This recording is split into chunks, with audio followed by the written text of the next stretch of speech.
मंत्री अमित शाह 3 दिन के जम्मू कश्मीर के दौरे पर हैं, जहां वो आज शहीद जवानों के परिजनों से मिलेंगे और उन्हें अनुकंपा नियुक्ति पत्र सौंपेंगे। इसके अलावा शाह आज बीएसएफ सीमा चौकी विनय का दौरा करने का भी कार्यक्रम है।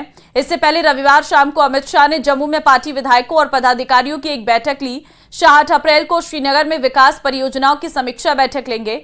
इसके बाद दोपहर 1 बजे सुरक्षा स्थिति की समीक्षा के लिए बैठक होगी। गृह मंत्री अमित शाह के दौरे को देखते हुए सुरक्षा के कड़े इंतजाम किए गए हैं।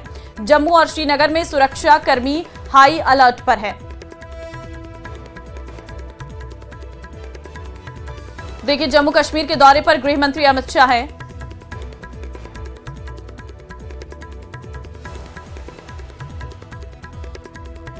शहीद पुलिसकर्मियों के परिजनों से मुलाकात करेंगे और शहीद आश्रितों को सौंपेंगे नियुक्ति पत्र। जम्मू कश्मीर के 3 दिन का यह दौरा गृह मंत्री अमित शाह का है। बीजेपी विधायकों और पदाधिकारियों की इस दौरान बैठक भी उनके द्वारा ली जाएगी। और देखिए, बीएसएफ की जो चौकी विनय है उसका भी दौरा यहां पर गृह मंत्री अमित शाह की ओर से किया जाएगा। रामनवमी के मौके पर प्रधानमंत्री मोदी ने रामेश्वरम में समंदर पर बना नया पंबन रेलवे ब्रिज देश को समर्पित किया है। ये पंबन ब्रिज रामेश्वरम को मेनलैंड से जोड़ेगा। पीएम मोदी ने तमिलनाडु के रामानाथ स्वामी मंदिर में पूजा अर्चना भी की। ये रिपोर्ट देखिए।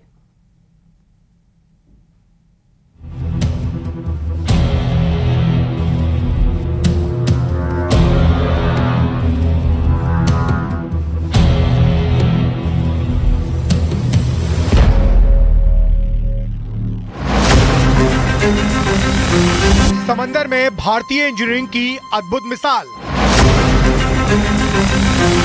भारत का पहला automated vertical lift railway bridge.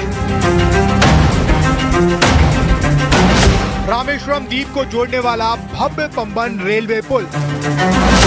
ऐसा रेलवे पुल जिसे देखकर हर कोई हैरान है। समंदर के अंदर भारतीय इंजीनियरिंग की अद्भुत मिसाल पेश करते इस रेलवे पुल की जितनी तारीफ की जाए वो कम है। ये रेलवे ब्रिज 4 धाम तीर्थ स्थलों में से एक रामेश्वरम द्वीप को तमिलनाडु के मंडपम से जोड़ता है। तमिलनाडु के रामेश्वरम में बना पंबन पुल भारत का पहला वर्टिकल लिफ्ट रेलवे सी ब्रिज होगा, जो देश के रेलवे इंफ्रास्ट्रक्चर में एक महत्वपूर्ण मील का पत्थर साबित होगा, क्योंकि ये रेलवे पुल 100 सालों तक 75 से 80 किलोमीटर प्रति घंटे की रफ्तार से ट्रेनों को चलाने के लिए सेफ है।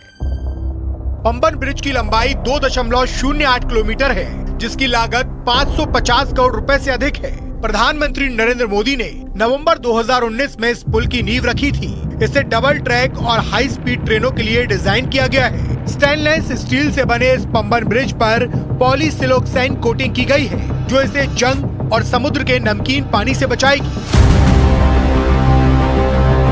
दरअसल तमिलनाडु को रामेश्वरम से जोड़ने वाला पुराना पुल 2022 में जंग लगने की वजह से बंद कर दिया गया था।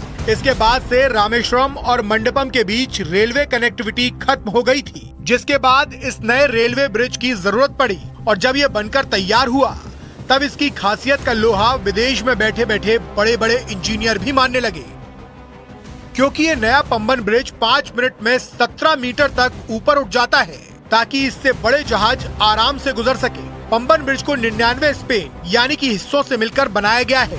जब समुद्री जहाज को निकलना होता है तो ब्रिज के बीच वाले हिस्से को ऊपर की ओर उठा दिया जाता है। इस पुल का लिफ्टिंग हिस्सा 72.5 मीटर लंबा है। पंबन ब्रिज इलेक्ट्रोमैकेनिकल सिस्टम पर काम करता है।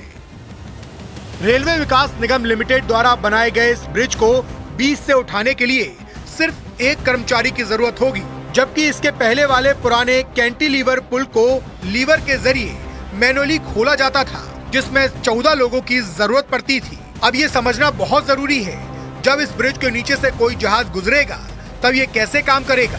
पहले चरण में नए ब्रिज का सेंटर स्पेन वर्टिकली उठाया जाएगा। दूसरे चरण में पुराना ब्रिज टिल्ट करके उठाया जाएगा। तीसरे चरण में जहाज ब्रिज के नीचे से निकल जाएगा। यही नहीं, जब समुद्री हवा की रफ्तार गति 58 किलोमीटर प्रति घंटा या उससे ज्यादा होगी, तब इस पुल का वर्टिकल सिस्टम काम नहीं करेगा और ऑटोमेटिक रेड सिग्नल हो जाएगा और हवा की रफ्तार सामान्य होने तक ट्रेन की आवाजाही बंद रहेगी। रेलवे सुरक्षा आयुक्त के मुताबिक नए ब्रिज के लिए 75 किलोमीटर प्रति घंटे की रफ्तार को मंजूरी दी गई है, लेकिन ये नियम ब्रिज के बीच वाले हिस्से यानी ऊपर उठाने वाले हिस्से पर लागू नहीं होगा।